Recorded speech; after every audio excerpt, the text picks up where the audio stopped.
Hello everyone, कैसे हो आप सब। मैं हूं गौरव काबरा। एक बार फिर से आप सबका बहुत बहुत स्वागत है हमारे यूट्यूब चैनल पे। दो पेपर ग्रुप टू के पेपर नंबर 11 पेपर नंबर 12 दोनों के 2022 सिलेबस के पेपर पैटर्न मैंने ऑलरेडी डाल दिए हैं अपने यूट्यूब चैनल पे। ये दोनों पेपर पढ़ाता ही हूं मैं ऑब्वियसली, पर इसी के साथ में ग्रुप 1 का भी एक पेपर है जो कि मैं डील करता हूं, जो कि है कॉस्ट अकाउंटिंग। पेपर नंबर 8 को लेकर के कॉमेंट्स भी आ गए थे कि सर उसके ऊपर में भी पेपर पैटर्न लेकर के आओ। लो जी, आज आ गया। आज के इस वीडियो में हम डिकोड करेंगे एक टेंटेटिव पेपर पैटर्न जो कि मुझे लगता है कि दिसंबर में देखने को मिल सकता है। इसके पीछे का क्या सिस्टम है, कैसे मैंने ये इवैल्यूएट किया, वो सारी चीजें जाननी है तो बाकी दोनों पेपर का पेपर पैटर्न एक बार चेक कर लेना। आपको वहां पे मैंने समझाया है तो यार रिपीट नहीं करूंगा, बस इतना कहूंगा कि काफी ज्यादा चांसेस हैं कि एग्जामिनेशन में ये सेम पेपर पैटर्न आपको देखने को मिल जाए। दूसरा क्वेश्चन ये उठता है कि चलो समझ में तो आ गया कि ये टेंटेटिव है और ये आ सकता है एग्जाम में ऐसा, बट इसको जानने की जरूरत क्या है। Why not straight away go to the examination और वहां जाकर के डिसाइड कर ले भाई कौन सा पेपर में क्या अटेम्प्ट करना है, क्वेश्चन कौन सा कहां छोड़ना है। ये भी तो किया जा सकता है भैया। तो देखो, मेरा मानना ये है कि एकेडमिक और स्ट्रैटेजिक ये दोनों हमारे रिक्वायरमेंट्स को हमको पूरा करना होगा अगर हमें एग्जाम में अच्छा नंबर लाना है तो। पढ़ाई हम सब कर रहे हैं, पढ़ाई के साथ जो ज्यादा रिक्वायर्ड है बच्चा वो ये है कि हम स्ट्रैटेजी भी बनाएं। स्ट्रैटेजी इस चीज को लेकर के कि हम एग्जामिनेशन में क्या अटेम्प्ट करेंगे, पहले कौन सी चीजों को छोड़ेंगे, कौन सी चीजों पे कैसे काम करेंगे, इसका एक अंदाजा जरूर करना चाहिए। इससे क्या होता है, एग्जामिनेशन में जब आपके पास चॉइस आती है तो आप पहले से श्योर हो कि आपको क्या क्या अटेम्प्ट करना है, आपका समय बचता है उससे, एंड ऑब्वियसली समय बचेगा तो बहुत फायदा होगा एग्जामिनेशन में। यही इंटेंशन है, पहले की एक प्रिपेयर्डनेस के लिए ही ये काम किया जा रहा है, एंड आई होप ये पेपर पैटर्न को आप पूरी तरह से यूज करेंगे अपने दिसंबर एग्जामिनेशंस के लिए। शुरुआत करते हैं, let's get started with the paper pattern. सबसे पहले अगर इस पेपर पैटर्न में आपको गौर कराऊं मैं, तो देखो यहाँ पे दो सेक्शंस हैं एग्जामिनेशन में। सेम वही फॉर्मूला मैं कह सकता हूं फॉलो हो रहा है for both group 1 and group 2। दोनों में जो पेपर पैटर्न है वो एग्जैक्ट सिमिलर है, so there is no different with respect to the broad understanding. तो अगर ब्रॉड अंडरस्टैंडिंग है तो देखो भैया, सेक्शन ए जो है वो एक मैंडेटरी क्वेश्चन है और इस मैंडेटरी क्वेश्चन को 25 नंबर के लिए देखा जाएगा। इस 25 नंबर में तीन तरह के क्वेश्चंस हैं, जिसमें पहला है एमसीक्यूज, दूसरा है ट्रू और फॉल्स और तीसरा है फिल इन द ब्लैंक्स। अगर हम एमसीक्यूज की बात करें तो एमसीक्यूज हैं 12 नंबर के। यहां पे ज्यादातर जो क्वेश्चन है वो थियोरेटिकल होंगे, तो ये मैं पहले से लिख करके लेके आया हूं आपके लिए। ये बात मैंने पहले भी कही थी कि यार ये लोग ज्यादातर जो क्वेश्चन पूछते हैं वो थियोरेटिकल नेचर के पूछते हैं, तो थ्योरी अगर आपकी दुरुस्त होगी तो आप एमसीक्यू अच्छे से कर पाओगे, नहीं तो फंसोगे। सो थ्योरी ऑब्वियसली अच्छे से करने की जरूरत है। इसके अलावा ट्रू और फॉल्स, ट्रू और फॉल्स की अगर हम बात करें तो ये आएगा 7 नंबर के लिए, और मेरे को जो लगता है सबसे बड़ा डिजास्टर या फिर सुसाइड वो है fill in the blanks. 6 marks के लिए आएगा और मुझे लगता है ये सबसे डिफिकल्ट सेक्शन होगा इन सेक्शन ए। एनीवेज, ये 25 नंबर मैंडेटरी है, आप चाह के भी इसको छोड़ नहीं सकते, आपको एग्जामिनेशन में ये करना ही होगा। और एमसीक्यूज में कोई नेगेटिव वगैरह मार्किंग नहीं है, so don't worry about it. फिर हम बात करते हैं about section B. Section B की जब मैं बात करूं तो देखो यहाँ पे हमें ना सिर्फ 5 ही क्वेश्चन अटेम्प्ट करने हैं out of 7। So yes, we have an advantage over here, और वो एडवांटेज ये है कि भाई अपने 2 क्वेश्चन को छोड़ सकते हैं। प्रॉब्लम ये होती है कि अगर आप इसके लिए पहले से प्रिपेयर्ड नहीं रहते हैं तो एग्जामिनेशन में आप कंफ्यूज हो जाते हैं कि भाई मुझे करना क्या है। तो वो कंफ्यूजन अभी से दूर होने के लिए ही हमें पता होना चाहिए कि कौन से पार्ट में कौन से क्वेश्चन आएंगे, कैसे आएंगे। शुरुआत करते हैं एक डिस्कशन। सबसे पहले क्वेश्चन नंबर 2A और 2B में क्या क्या आएगा। तो क्वेश्चन नंबर 2A में there is good chance, great chance कि आपको कॉस्ट शीट पे एक सवाल देखने को मिल सकता है। अगर कॉस्ट शीट पे सवाल नहीं हुआ तो कॉस्ट के बेसिक सवाल देखने को भी मिल सकते हैं, जैसे कि classification of cost, semi variable cost के 2 हिस्से करके दिखाओ वगैरह वगैरह। अब ये क्वेश्चंस कितने नंबर के होंगे, क्या होंगे, वो तो बाद में देखा जाएगा। 7 से 8 नंबर का होने का चांस रहता है usually, but yes, cost sheet या कॉस्ट के बेसिक्स पे ये पहला क्वेश्चन बन सकता है। Now this is very different from your 2016 syllabus. 2016 के सिलेबस में कॉस्ट शीट पे कोई सवाल डेडिकेटेडली देखा नहीं जाता था, इसके अलावा कॉस्ट के बेसिक्स पे भी कोई सवाल नहीं आता था, पर यहां तो पहला ही सवाल बेसिक्स पे आ रहा है, सो ऑब्वियसली कुछ तो अलग है यहाँ पे। इसके अलावा सेकेंड क्वेश्चन आएगा कॉस्ट अकाउंटिंग स्टैंडर्ड से theory. Now this is some area जहां पे यार मेहनत करनी पड़ेगी आपको। क्यों, मैं बताता हूं। कॉस्ट अकाउंटिंग स्टैंडर्ड्स के जितने भी आज तक भी क्वेश्चन आए 2016 सिलेबस में ना, ज्यादातर questions out of the context रहते हैं, या फिर मैं कह सकता हूं out of the study material रहते हैं। कॉन्टेक्स्ट तो नहीं कहूंगा, पर out of the study material रहते हैं। इसका मतलब क्या बता रहे हैं भैया, इसका मतलब यह है कि आप सोचते हो कि भैया हमारी बुक में 6 पन्ने दिए हुए हैं कॉस्ट अकाउंटिंग स्टैंडर्ड्स के, उतनी थ्योरी हम पढ़ करके जाएंगे और हम सीएएस की थ्योरी अच्छे से अटेम्प्ट कर पाएंगे। जवाब है नहीं हो सकता उतने में। कॉस्ट अकाउंटिंग स्टैंडर्ड्स का ये जहां से क्वेश्चंस पूछते हैं वो दरअसल फाइनल लेवल में कैप्चर्ड है।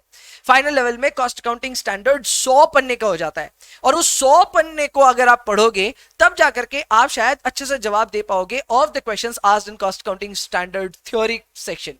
आप खुद सोच लो कि ये क्वेश्चन कितना टफ होने वाला है। जिन बच्चों ने पहले कभी भी कॉस्ट अकाउंटिंग का एग्जाम दिया है सीएमए इंटरमीडिएट में, आओ जरा कमेंट में लिखो कि सच में कॉस्ट अकाउंटिंग स्टैंडर्ड्स आप लिख भी पाते थे या ऐसे ही कुछ भी लिख करके आ जाते थे। प्रॉब्लम यहाँ पे यही है दोस्तों कि कॉस्ट अकाउंटिंग स्टैंडर्ड्स आएगा थोड़ा सा ट्रिकी आएगा, और हो सकता है कि आपकी बुक में जो दिया हुआ है जितना कुछ भी इंफॉर्मेशन उसके बियॉन्ड ही आ जाए। तो इसको लेकर के एक अलग से तैयारी करनी होगी। मेरे को पता आप मुझसे पूछने वाले हो भैया आप करा दोगे, मैं करवा दूंगा। कब? प्रोबेबली इन अक्टूबर नवंबर। तो अभी नहीं, आराम से वेट करो, कभी ना कभी कॉस्ट अकाउंटिंग स्टैंडर्ड्स का थ्योरी आ जाएगा और वो थ्योरी आप देख करके जाओगे तो ये क्वेश्चन अटेम्प्ट कर पाओगे। आगे बढ़ते हैं। इसके आगे अगर हम देखें तो we have question number 3A। Question number 3A की अगर हम बात करें तो यहाँ पे आपको मटेरियल देखने को मिलता है और इसी में 3B में आपको लेबर भी देखने को मिलता है। दोनों मिलाकर के 15 नंबर का सेटअप रहेगा। अब ये 15 नंबर का सेटअप 7+8 या 8+7 5+10 कुछ भी हो सकता है, और ये आपको दोनों मिलाकर के जुगलबंदी देखने को मिलेगी। अब यहां पे भी इंटरेस्टिंग है, साल 2016 के सिलेबस में ऐसा नहीं होता था। मटेरियल लेबर में से एक आता था क्वेश्चन और आपको ओवरहेड्स पे एक क्वेश्चन आता था, लेकिन अब सिचुएशन बदल गई है। मटेरियल और लेबर दोनों की जुगलबंदी है और दोनों ही पूछे जाएंगे। तो अगर आपकी ये दोनों चैप्टर्स फेवरेट हैं, आप ये बात तो तय करके रखो कि क्वेश्चन नंबर 3 तो आपको एग्जामिनेशन में अटेम्प्ट करना ही करना है। इसके अलावा क्वेश्चन नंबर 4 आता है। Question number 4 is from overheads 4A, और उसके बाद में कॉस्ट बुक कीपिंग, यानी जिसे आप कॉस्ट अकाउंटिंग वगैरह कहते हैं, कॉस्ट अकाउंटिंग सिस्टम्स वगैरह, तो वो चैप्टर से है यहाँ पे, और ये दोनों मिला करके भी 15 नंबर का है। Now this is one contestant जिसको शायद स्टूडेंट्स ना पहले से सोच के जाएंगे कि यार इसको तैयार करके जाते हैं, लेकिन ट्राई करेंगे कि इसको ना एग्जाम में छोड़ ही दें। Now this is quite likely as well। क्यों? क्योंकि नंबर 1 ओवरहेड्स थोड़ा टफ लगता है भैया। नंबर 2 कौन कॉस्ट बुक कीपिंग का सवाल करना चाहता है? हम तो नहीं करना चाहते। तो अगर ऐसी बात है, अगर आपको ये दोनों ही टॉपिक्स अच्छे नहीं लगते हैं तो इनको तैयार जरूर करके जाइए। देखो भाई, सिलेक्टिव स्टडी को मैं प्रमोट नहीं करता हूं, नहीं करवाता हूं, लेकिन ये जरूर कहता हूं कि आपको भी पता है आपके कुछ स्ट्रॉन्ग पॉइंट्स और कुछ वीक पॉइंट्स हैं। If you are of the believe कि ओवरहेड्स आपका स्ट्रॉन्ग नहीं है, अगर आपको ऐसा लगता है कॉस्ट बुक कीपिंग आपका स्ट्रॉन्ग नहीं है, तो ऑब्वियसली आप तैयारी इनका किए हो लेकिन स्ट्रॉन्ग नहीं है, तो सोच के जा सकते हो कि एग्जामिनेशन में ये हम अटेम्प्ट नहीं करेंगे। ये सोचने से थोड़ा सा टेंशन फ्री हो जाओगे। आपको पहले से पता आपका छूटेगा कुछ भी नहीं, और आप आराम से अपने बाकी पेपर को अटेम्प्ट कर पाओगे। सोचना अच्छी बात है, गलत नहीं है। इसके अलावा क्वेश्चन नंबर 5A और 5B कहां से आएगा भैया? 5A आएगा from job cost sheet and batch costing में से कोई भी एक सवाल आ सकता है। अगेन 7 से 8 नंबर के लिए आ सकता है, और बाद बाकी 5B कंपल्सरीली कॉन्ट्रैक्ट कॉस्टिंग से पूछा जा रहा है, आगे भी शायद जाएगा। तो 5A 5B क्या आया? जॉब कॉस्टिंग या बैच कॉस्टिंग में से कोई एक, एंड कॉन्ट्रैक्ट कॉस्टिंग तो आएगा ही आएगा। दोनों मिला के 15 नंबर के लिए क्वेश्चन नंबर 5। क्वेश्चन नंबर 6 में अगेन 2 चैप्टर्स हैं। प्रोसेस कॉस्टिंग का सवाल आएगा जो कि 7 या 8 नंबर के लिए आ सकता है, और बाद बाकी सर्विस कॉस्टिंग का सवाल आएगा। अगेन ये दोनों में कंसिस्टेंसी है भाई साहब, यहां पे दोनों के दोनों चैप्टर्स पूछे जाएंगे। सो प्रोसेस और अपने सर्विस कॉस्टिंग के लिए तैयार रहिएगा। 15 नंबर के क्वेश्चंस यहां से। Then we have question number 7. Question number 7 is personally my favorite. कईयों का शायद नहीं भी हो। Question number 7 is with respect to marginal costing.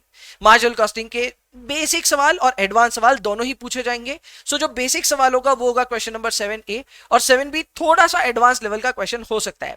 When I से एडवांस लेवल तो मैं क्या कहना चाह रहा हूं?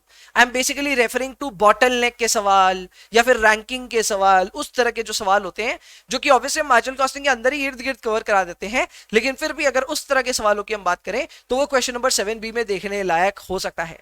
मेरा एडवाइस ले लो, अगर आप मार्जिनल में चैंपियन हो तो फिर पूरे चैंपियन बन जाओ, अच्छे से तैयारी कर लो। क्यों? क्योंकि आपको अटेम्प्ट करने पे दोनों ही करने पड़ेंगे। आपको इजी सवाल भी बनाना पड़ेगा और आपको थोड़ा सा एडवांस या हार्ड लेवल भी बनाना पड़ेगा। तो सीधी सी बात है, इंस्टीट्यूट आपको ना बीच में नहीं रखना चाहता। इंस्टीट्यूट ये देखना चाहता है कि अगर आप चैंपियन हो मार्जिनल कॉस्टिंग के तो आओ दिखाओ अपना दावेदारी, और वैसे ही अगर आप चैंपियन नहीं हो तो ऑप्शन में छोड़ सकते हो। सो ये एक ऑप्शन मैं आपके सामने रख रहा हूं कि किस तरह से एग्जामिनेशन में देखने को मिल सकता है। अगर दिसंबर का पेपर इसी तर्ज पे आया तो बल्ले बल्ले मजा आ जाएगा। इसके अलावा next up is question number 8। Question number 8 में 8A और 8B है। क्वेश्चन नंबर 8A है स्टैंडर्ड कॉस्टिंग से। स्टैंडर्ड कॉस्टिंग में आप सभी को पता है कि ग्रुप 1 के सिलेबस में सिर्फ दो ही तरह के वेरिएंसेस कैप्चर्ड हैं, जिसमें एक है मटेरियल, दूसरा है लेबर। तो मटेरियल और लेबर को अगर आप तैयार करते हैं, there is good great chance कि स्टैंडर्ड कॉस्टिंग का एक सवाल आप आराम से बना लेंगे। है बड़ा आसान, मुश्किल नहीं है, मुझे लगता है मैनेजेबल है, काफी हद तक मैनेजेबल है ये। एंड देन 8B में आप बजट के लिए भी तैयार रहिएगा। बजट में फ्लेक्सिबल और फंक्शनल बजट और कैश बजट के भी सवाल आ सकते हैं, तो ये जो भी बजट्स आएंगे उनके लिए अगर आप तैयार हो तो ये क्वेश्चन भी आपको छोड़ना नहीं चाहिए। तो ये है आपके लिए क्वेश्चन नंबर 8। अब अगर मैं इन टोटो बात करूं, मेरा पर्सनल फेवरेट, तो मैं क्या क्या अटेम्प्ट कर रहा होता है एग्जाम में वो आपके सामने जरूर रखूंगा। I would have attempted definitely question number 8, 7 भी मैं करता, 6 भी मैं करता, 5 भी मैं करता, 4 शायद मैं छोड़ देता और 2 शायद मैं छोड़ देता, मैं 3 भी करता। सो बेसिकली मैं 2 सवालों को, क्वेश्चन नंबर 2 और 4 को शायद छोड़ के जाता। अब ये मेरा पर्सनल फेवरेट नहीं है, इसीलिए मैं बोल रहा हूं। बाद बाकी देखो आपके ऊपर है, आपको अगर पसंद आता है तो आप अपने हिसाब से चॉइस कर सकते हो। अगेन मैं फिर से आपसे दरख्वास्त करूंगा कि भाई मैं कभी भी आपको सिलेक्टिव स्टडी के लिए प्रमोट नहीं करता हूं, लेकिन फिर भी मुझे पता है कि हाँ, कुछ एक टॉपिक्स को ज्यादा स्ट्रॉन्ग करने में भलाई है, कुछ एक को एवरेज रखना ही पड़ता है, क्योंकि इतना कुछ पढ़ना है मैनेजेबल नहीं है। सो ऐसे में अगर आप स्ट्रॉन्ग बनना चाहते हैं, कुछ सिलेक्टिव जगहों पे ज्यादा स्ट्रॉन्ग बनिए, जो कि आपको एग्जामिनेशन में अटेम्प्ट करना ही करना है। कल को ये पेपर पैटर्न इधर उधर बिगड़ा भी तो एवरेज वाले सवालों को बना लेना, बाद में पहले जो स्ट्रॉन्ग किया हुआ टॉपिक उसको बना लेना। सो ये है मेरे हिसाब से पेपर पैटर्न। एक छोटा सा नोट और ऐड किया मैंने, वो ये है कि बीच बीच में ना ये लोग 1 2 3 नंबर के लिए ना थ्योरी पूछते ही रहते हैं और प्रैक्टिकल्स के बीच बीच में घुसा देते हैं। तो आप अगर पूरे पेपर पैटर्न को देख करके बड़े नाच उठे थे कि यार इधर तो थ्योरी नहीं पूछ रहे, ऐसे एकदम भी नहीं है। बीच बीच में ये लोग थ्योरी पूछ लेते हैं। जैसे कॉस्ट बेसिक्स का जो मैंने क्वेश्चन नंबर 2A बताया था, उसमें थ्योरी आ सकता है, 2-3 नंबर का थ्योरी डाल सकते हैं वो लोग। इसके अलावा मटेरियल के अंदर भी ना ये लोग स्पॉइलेज, नॉर्मल स्पॉइलेज वगैरह की ट्रीटमेंट पूछते ही रहते हैं। सो ऑब्वियसली ये सारी चीजें एक्सट्रीमली इंपॉर्टेंट है और इसको अच्छे से तैयार करना बहुत ज्यादा जरूरी है। अब अगर आपका एग्जामिनेशन दिसंबर 22 में है तो बच्चा लोग तैयारी शुरू कर दो। एग्जाम ज्यादा दूर नहीं है। अगर आप कॉस्ट काउंटिंग का एग्जाम देने वाले हैं तो चैनल पे जरूर से सब्सक्राइब कर लेना, क्योंकि इस चैनल पे धमाकेदार रिवीजन वगैरह सब आएगा। एग्जाम ओरिएंटेड मैं स्टडी करवाऊंगा। ऑब्वियसली बैच कंक्लूड हो चुका है, जिन्होंने बैच में पढ़ना है पूरा, भैया हमें पूरी तैयारी करनी है, जाइए रिकॉर्डेड लेक्चर्स को आप एनरोल कर लीजिए। बट जिनको है कि भैया हमको रिवाइज करवा दीजिए अच्छे से, तो बहुत अच्छे से रिवीजन होगा और आपको सिर्फ चैनल पे बने रहना है। आई होप आपने चैनल सब्सक्राइब कर रखा है। आपसे मिलूंगा मैं बहुत जल्द, तब तक के लिए इस वीडियो को लाइक शेयर कमेंट जरूर से करें। आपको जो भी पसंद आया इस पूरे वीडियो में वो जरूर से कमेंट में डालिएगा, दोस्तों के साथ शेयर कीजिएगा। I will see you in the next one. Bye bye.